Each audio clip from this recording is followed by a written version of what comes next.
The phone rang at 11:47 p.m., and when she answered, her voice changed forever. Because the last phone call before she disappeared was not a cry for help, not a clear confession, but a series of broken sentences, uneasy silences, and one final whispered line that still haunts investigators today.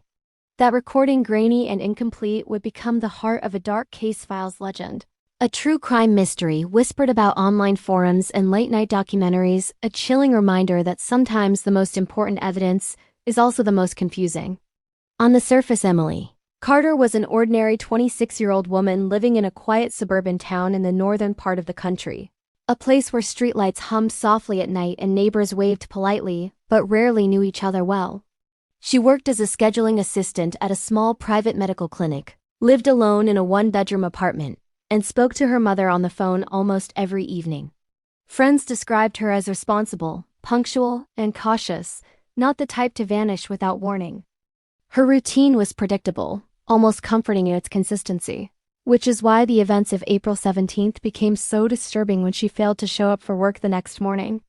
The night she disappeared had started like any other, or at least that is what investigators later tried to piece together from receipts, CCTV footage, and text messages. Emily left work at 6:12 p.m., stopped at a grocery store 2 blocks away, and returned to her apartment shortly after 7 o'clock p.m. As confirmed by security cameras at the building entrance, nothing unusual appeared on the footage. She carried a small grocery bag, fumbled briefly with her keys, and disappeared inside. But behind that closed door, something changed. At 8:34 p.m., Emily placed a call to her friend Lauren, a call that lasted only 52 seconds. Lauren would later tell police that Emily sounded distracted, said she thought someone had been watching her recently, then quickly laughed it off and changed the subject, as if embarrassed by her own fear. At 9:19 p.m., Emily called her mother, as she always did. That call lasted nearly 15 minutes, and according to her mother, everything seemed normal until the final minute when Emily paused mid-sentence, as if listening to something in the background, then said she would call back later. She never did. The most significant call, however, came at 11:47 p.m., when Emily dialed emergency services. The dispatcher answered, but the call was chaotic from the start. Emily did not immediately state her location. Her breathing was shallow, her voice low and strained. She said, "I think someone's here," followed by a long silence broken only by static. The dispatcher asked multiple times for her address. Emily responded with fragmented phrases, saying she did not want to turn on the lights, that she heard footsteps, that she recognized the voice. Then, just before the line went dead, she whispered a name. That name would become the center of the investigation, the single word that drove suspicion, fear, and endless speculation. When police arrived at Emily's apartment 7 minutes later, the door was unlocked. Inside, there were no signs of a struggle. Groceries were still on the kitchen counter, milk half empty as if she had poured a glass and never returned to it. Her phone, however, was missing. So were her keys and her jacket. The apartment itself felt frozen in time, like a scene paused mid-sentence. Police initially treated the case as a possible voluntary disappearance, but that theory quickly collapsed under the weight of Emily's habits and the panic evident in her last phone call. Investigators began building a timeline, digging into every call, every message, and every person Emily had interacted with in the weeks leading up to her disappearance. One name surfaced repeatedly, the same name whispered in that final call. It belonged to Marcus Halley, a 32-year-old security technician who had briefly dated Emily the previous year. According to friends, their relationship ended awkwardly but not violently. Marcus had installed the building's security system months earlier, giving him access codes at one point, though he claimed those had been revoked. When questioned, he admitted he had run into Emily by chance a week before she vanished, a meeting he described as brief and polite. Yet phone records showed that he had attempted to call her twice on the day she disappeared, calls that went unanswered. Marcus insisted those calls were accidental, pocket dials, but investigators were not convinced. The more they looked into Marcus's background, the more uncomfortable details emerged. He had a previous arrest for stalking an ex-partner, though charges were eventually dropped. He lived only 12 minutes from Emily's apartment.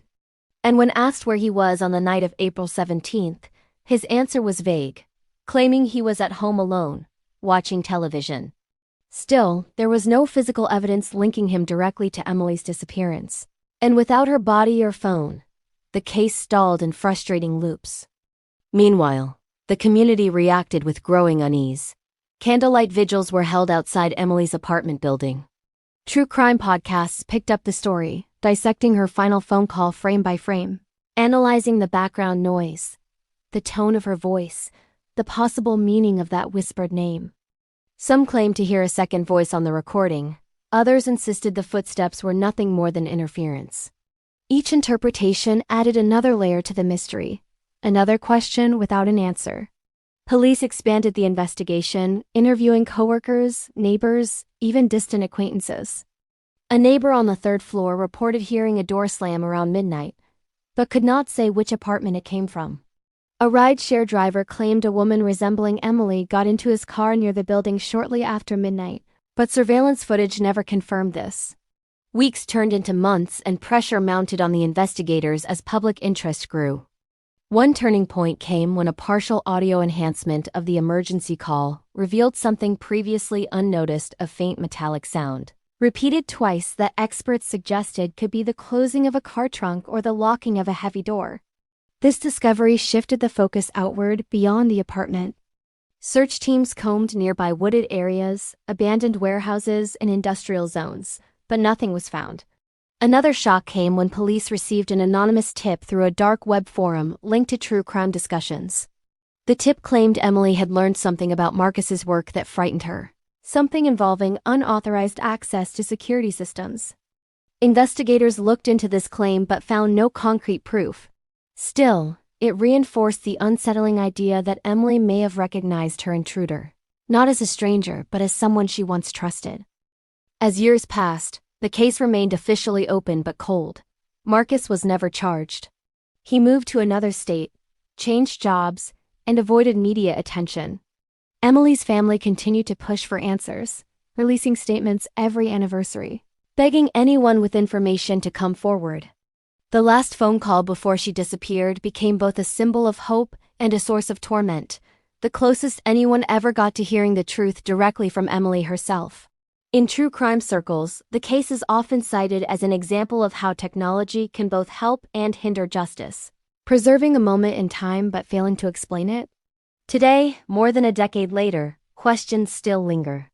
Did Emily try to escape and fail, or did she willingly leave with someone she trusted, only to realize too late that she was in danger? Was the whispered name a clear accusation, or a desperate mistake made in fear?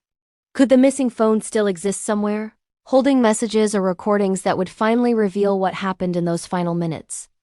This dark case file story remains unresolved that refuses to fade into silence. And now, as we reach the end of this narrative, the mystery is passed to you. In the shadows of unanswered questions and half-heard truths, we ask, who do you think was on the other end of that final moment? And what really happened after the line went dead? This has been Dark Case Files, where every true crime story leaves a mark, and every unanswered question echoes longer than the truth itself. If this story kept you thinking, questioning, and searching for answers, don't forget to subscribe to Dark Case Files for more true crime mysteries, dark cases, and chilling stories that demand to be told.